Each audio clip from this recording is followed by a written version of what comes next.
bagus, aku kagum, saya hebat ya. Itu tidak semua laki-laki bisa seperti JJ. Kalau aku ditanya kemarin, aku buang. Ya kau pergilah sama laki-laki yang kau pilih itu. Masih banyak perempuan lain yang bisa menjaga kesuciannya kan. Kalau aku, kan aku bilang aku. Dia hebat aja. Aku respect lah dengan kesabaran JJ ya. Tentu dia punya alasan untuk bertahan. Anak-anaknya atau rasa cintanya yang besar mungkin. Gitu. Kalau aku yang jadi JJ kemarin, aku kan bilang kemarin kalau aku yang jadi JJ, aku yang ngamuk. Kalau ada orang nih dibikin wajah istriku di punggung dia, aku habisin dia. Itu aku. Tapi JJ luar biasa baiknya, luar biasa sabarnya. Aku jangan orang bikin tato. Orang ngelirik istriku aja aku bisa jadi masalah, guys. Makanya aku suruh tutup muka istriku biar nggak dilihat orang.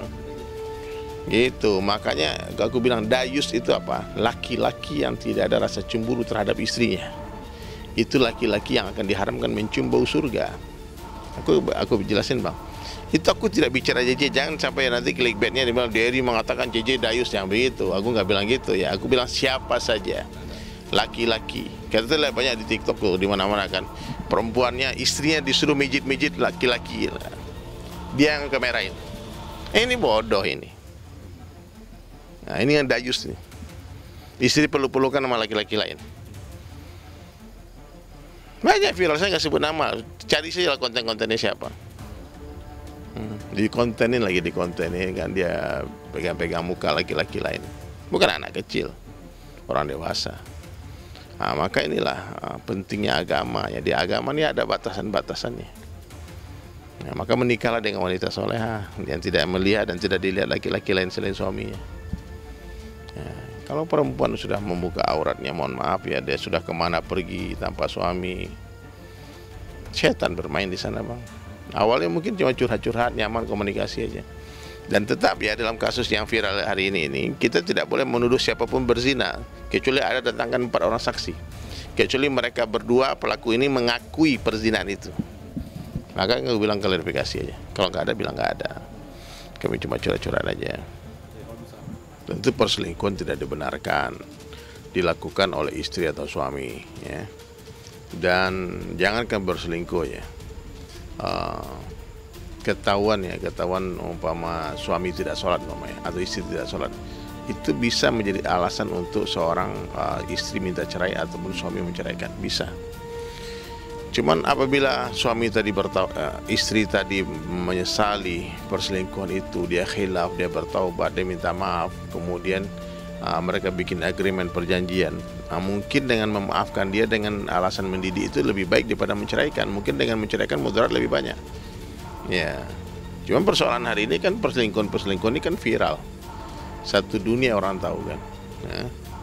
Nah, makanya ini aib ini semestinya jangan dibongkar ya, jangan sampai dibawa ke publis kalau memang masih cinta gitu. Harus sih enggak ya, ada pilihan yang diberikan oleh ulama. Ada yang memaafkan, kemudian menutupi aib dan kemudian saling memperbaiki diri. Kemudian ada yang memang sudah tidak bisa memaafkan dan dia menceraikan, itu sah saja, boleh-boleh saja. Iya, hukumnya jelas. Bercerai itu kan halal. Meskipun tidak berselingkuh pun orang boleh bercerai. Kalau memang dirasakan tidak nyaman lagi, apalagi sudah ketahuan perempuannya mengaku aku mencintai dia, ataupun lakinya mengatakan aku mencintai dia, aku tidak mencintai kamu, jauh mencintai dia, maka itu cukup untuk menjadi materi alasan untuk mengajukan gugatan cerai dimanapun.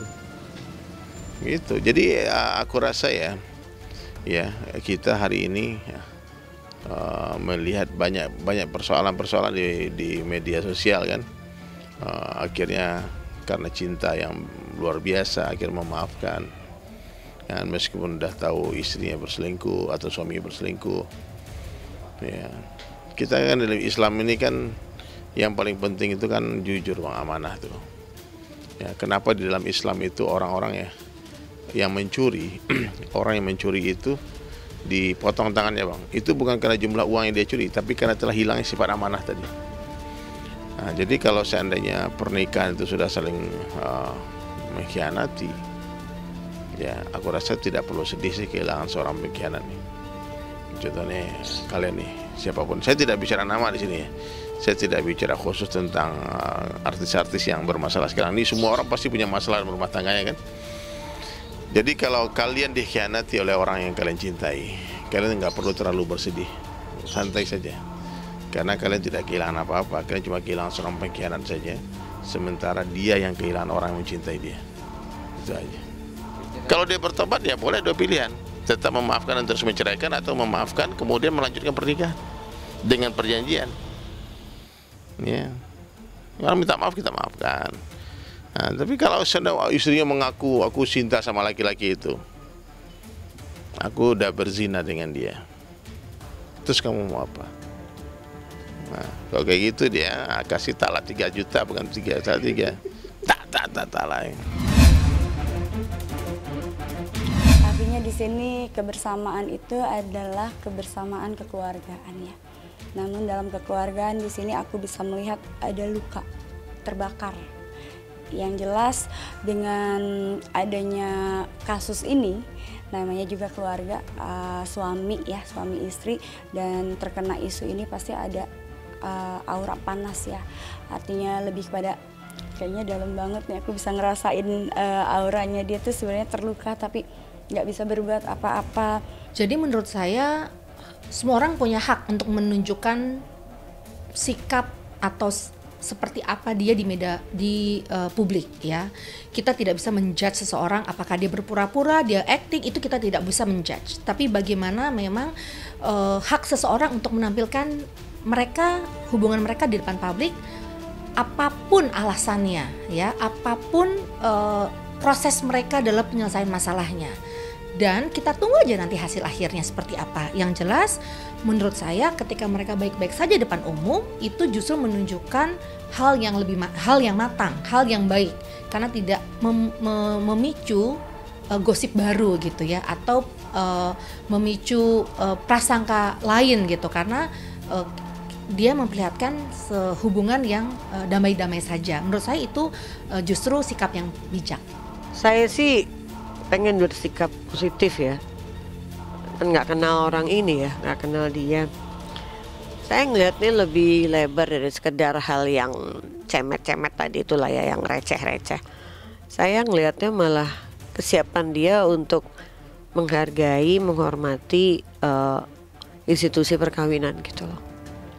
Saya ngelihatnya lebih maju dari sekedar yang tadi cemen-cemen itu ya, bahwa dia siap dengan pernikahan yang memang gedabrukan isinya gitu loh. Tapi mentalnya dia yang saya rasain ya, saya bisa salah sih, dia siap untuk menghadapi keabsurdan ini, malah mungkin dia men-challenge dirinya sendiri ya.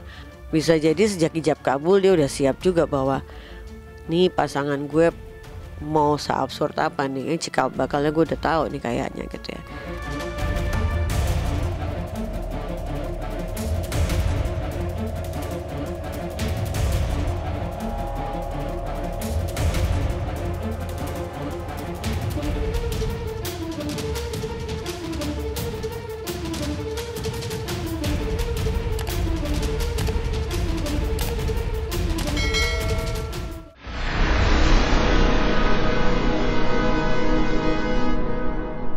Jadi jangan lupa untuk subscribe Cumi Cumi.